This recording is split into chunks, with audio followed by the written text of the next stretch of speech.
All good things must come to an end, unfortunately, and it's a lesson I learned pretty early in life. After 4 amazing issues of Wolverine, the first ever Marvel Comics officially released in South Africa, my world was turned upside down and I walked into one of the biggest comic book events of the 90s, the Age of Apocalypse. In it, Professor X's son goes back in time to take care of Magneto, and as a result unleashes hell on Earth. In this episode, we will explore this major reboot of the X-Men universe as Marvel teaches us that no good deeds ever go unpunished. Let's go.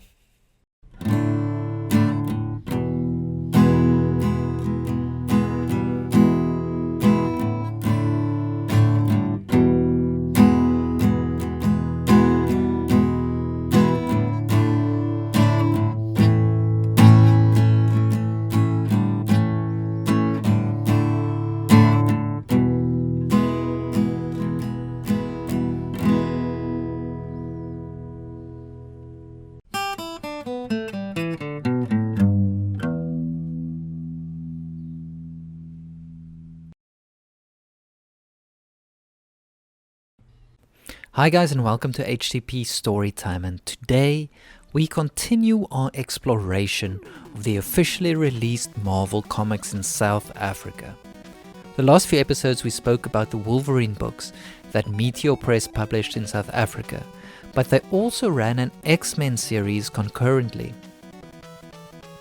While the Wolverine series was running, this 4-part X-Men storyline was playing out called Legion Quest. The story arc was the setup for a massive comic book event that literally turns the whole X-Men universe on its head. The event was called the Age of Apocalypse. This one-off crossover storyline redesigned every single X-Men character and changed many of their motivations or fundamental characteristics. This story takes place in an alternative timeline, a horrendous future where the ancient mutant apocalypse rules over literally a post-apocalyptic world. Unfortunately, with this 4-part story arc, I could never find the first issue again after its first release. It would have been Uncanny X-Men issue 320 in America. I just wasn't interested when the book came out because just flipping through it as a kid there was no action. All I could see was a love story between Archangel and Psylocke. I was too young to care back then, and to be honest, I still don't really care. So I missed out, but I did get issue 2, 3 and 4 over time, and a good few months after they were released, so I was pretty lucky to find them at all, as Meteor Press never reprinted anything after they went out of business. There's no ads watch with this episode, unfortunately, as we have covered all the ads in these books already in the previous 4 Wolverine episodes, so let's dive straight into the abridged Legion Quest story arc. The founder of the X-Men, Professor Charles Xavier, had a son called Legion. He has some mental and emotional problems, and he decides to go back in time to kill the supervillain Magneto. In doing so, he's hoping to make the world a better place for humans and mutants, as Magneto at this point in the X-Men storyline was basically just a mutant terrorist. So Marvel is attempting to answer that age-old question, what would happen if we go back in time to kill Hitler? The Legion character recently had his own FX series called Legion, if you want to see more of him and his great ideas. So Legion travels to the past, to Israel in the 1960s, to find his dad and Eric Lensher, aka the future supervillain Magneto. We also learn that Charles and Eric have basically become best friends from the day they met. The two have yet to fully discover their powers, and both have yet to experience the defining moments in their life that would make them become either heroes or villains.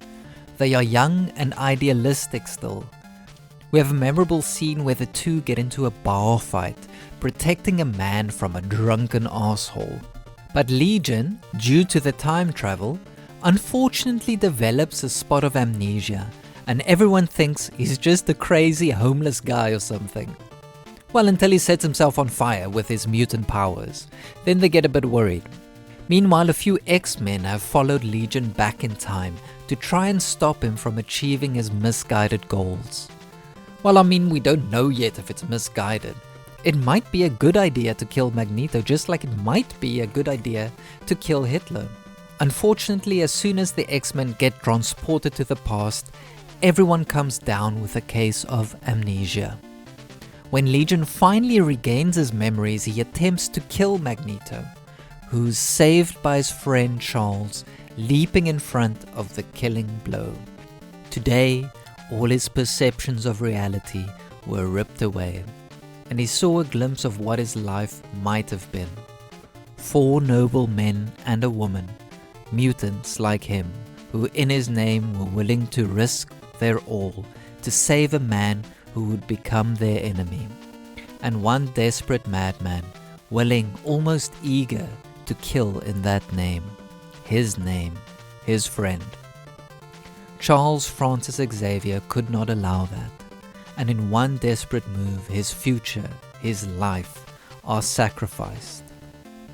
For there was never a choice. Before he kills him, he says, "Goodbye, Eric Magnus Lenscher. I hope that in death, you'll find the peace you've been missing in life. Sayonara." And that, ladies and gentlemen, is the whoopsie face. The "I just killed my papa and broke the timeline" face. With no Charles Xavier, Legion was never born. The X-Men were never created. They blink out of existence instantly. Bishop, who came with the X-Men, is somehow spared because he's already from another timeline, so he gets left behind. Unfortunately, he's struck with even more amnesia than he had before. Now, since the X-Men never formed, they never stopped the ancient mutant Apocalypse from taking over the world when he first attempted it. Apocalypse is one of the X-Men's most formidable foes with seemingly endless powers, and if anyone could literally take over the world, it was him. Without the X-Men there to stop him, Apocalypse soon takes power, and he and his 4 horsemen immediately start exterminating every human in North America. Apocalypse believes mutants are the superior race, and he removes everything he terms as weak, i.e. all humans. He murders the human population en masse in what he calls cullings. And even though Apocalypse believes mutants are the superior race, he also starts hunting down all mutants with either telepathic powers or time-altering abilities, just to ensure that there will never be any challenge to his rule. I mean, this dude's hardcore. He's literally playing 4D chess over here. There are pockets of humans still around, some even working with Apocalypse, but the majority of humanity is now concentrated in Europe. Here the Human High Council resides, protecting themselves with an army of Sentinels. Sentinels being the giant robots humans have constructed to resist mutant powers. During this Age of Apocalypse event, all regular X-Men series stopped publishing and were replaced by an Age of Apocalypse version of that comic book. Since this is a completely different timeline, all the characters get redesigned, not just in looks but personality. For example, Beast, a member of the X-Men, is now an evil genetic scientist, and Sabretooth is now a good guy, and he's still getting along great with Gambit, as we can see. Naturally, when this book came out when I was a kid, I knew nothing about these upcoming massive changes. And the last Wolverine comic book always saw at the end that hinted at this change was a little blurb that said, "Next issue, Age of Apocalypse." But every comic book had a little teaser like that at the end of what's to come next month, but I never paid much attention to it, as it always promised way more than it delivered. Case in point. The last thing I expected was that everything I'd ever known and loved was about to change. I was so happy with my 4 issues of Wolverine comics that I really wasn't ready for a complete character and world overhaul. So the next month, after the amazing Wolverine issue 4, I get to the newsagent on the release date of what I expected will be Wolverine 5. In the previous issue, Wolverine had just killed Sabretooth, so I was dying to find out what would happen next. What I found instead was this book, Xmen Alpha. The embossed white cover makes quite a statement. This design of the book is to signal the reset of everything we used to know. The X-Men logo at the top is actually the original logo for the comic book, before the change in the 90s to a more modern design. We see Meteor Press using their own futuristic font to print the price down here, which actually fits very well with the whole aesthetic of the design. And as you can see, this book is only 50 cents more than the usual cover price. If you look at the back, you still see the Comic Book Code Authority stamp. For the 50 cents extra, you don't just get an embossed cover, but there are no ads in this book. It's great news for readers and collectors, and I have to take my hat off to Meteor Press. It's bad news, of course, for our Ads Watch segment. The entire Age of Apocalypse story arc is beyond the scope of this series, so we'll just be looking at the storyline featuring Wolverine, or Weapon X as he's now rechristened. This is the name Logan had before he joined the X-Men, so it makes sense that he'd still be using it now, since the X-Men don't exist in the Age of Apocalypse storyline. He just gets a small part in this Xmen Alpha comic book, as this book aims to just be an introduction to this new world. So let's dive in. The tone is set right off the bat here. We open on Bishop, basically just a crazy bum at this point, making his way through a literal post-apocalyptic wasteland. Welcome to Seattle. It should be raining. Certainly the man reaching upwards thinks so, though a sudden downpour might slicken his climb, surely. But surely it would cut the stench. For years he has followed the Infinite's trail of genocide.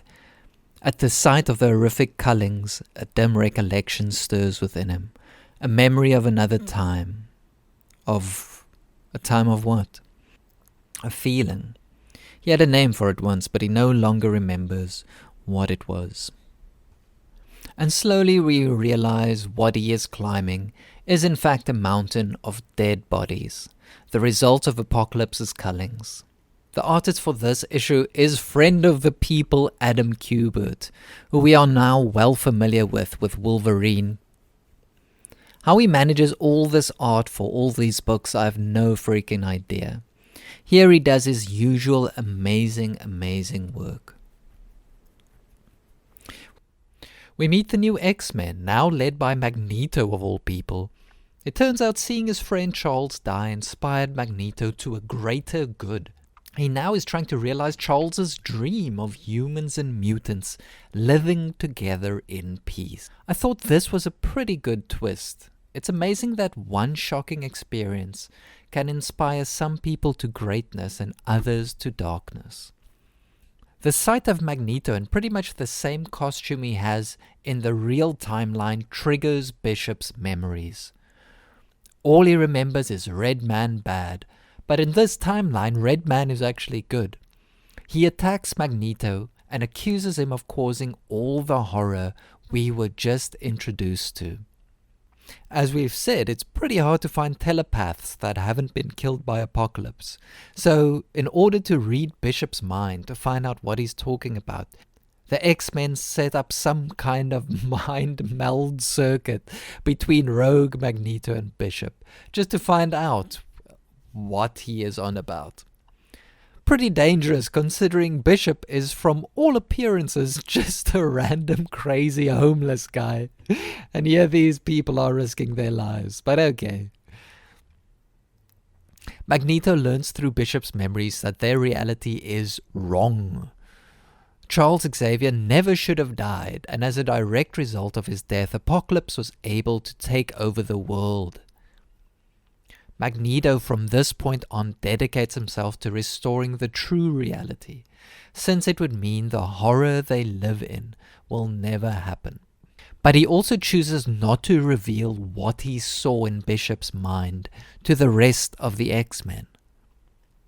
To restore the true timeline means Magneto will need to give up the family he started with his wife Rogue in this timeline. She and Magneto are married and they have a child together that Magneto named Charles. So Magneto also knows that in the true timeline, he's basically Apocalypse. The guy saying mutants are the superior race, etc., etc. So stopping Apocalypse and restoring the real timeline is a massive sacrifice for this man to make. He will attempt a near impossible feat to save the world, and if he succeeds, he will lose his family and his very identity. But on to Wolverine, or Weapon X as he's known. In this reality, he's still a good guy, but he's one-handed. He lost his other hand fighting his former partner from the X-Men, Cyclops. In this reality, Cyclops is a bit of a bad guy. Not all the way evil, but not all the way good. In return for taking his hand, Wolverine took Cyclops' eye, making him more in sync with his namesake. At the time that this happened, Wolverine was rescuing Jean Grey from one of Apocalypse's breeding pens. The two fell in love and they are now dating. We find the couple currently in London. The UK is the base of operations for the Human High Council, the last human government still standing. They govern over Europe, where the majority of remaining humans now find themselves. The hands of time have stopped inside Big Ben. The Human High Council will do anything to turn back those hands and regain control. Even give benefit of the doubt to those Homo superiors who claim to fight against Apocalypse. Homo superiors being what they refer to mutants as. Hello Moira, been a long time. Not long enough, Logan. Jean meet Moira Trask. She and her husband Bolivar make up the spiteful two of the council. Charming as ever, I see. You brought the data rods from Sinister? We learn in a twist that one of Apocalypse's 4 horsemen, Mr. Sinister, is betraying him. He has sent some encrypted data disks to the Human High Council, using Wolverine and Jean Grey as couriers. What data, we don't know, and unfortunately, that's the entire story we get in this comic for the newly christened Weapon X. The rest of the book is setting up the rest of the X-Men Age of Apocalypse comics, and introducing us to the rest of the cast of characters. It was only the next month that I finally got my hands on a full Weapon X comic book. To me back then, this was a pretty weak introduction to a brand new Wolverine after they took away my classic Wolverine. Fortunately, I would get more convinced with the next few issues of Weapon X, and we will have a look at issue 1 next week.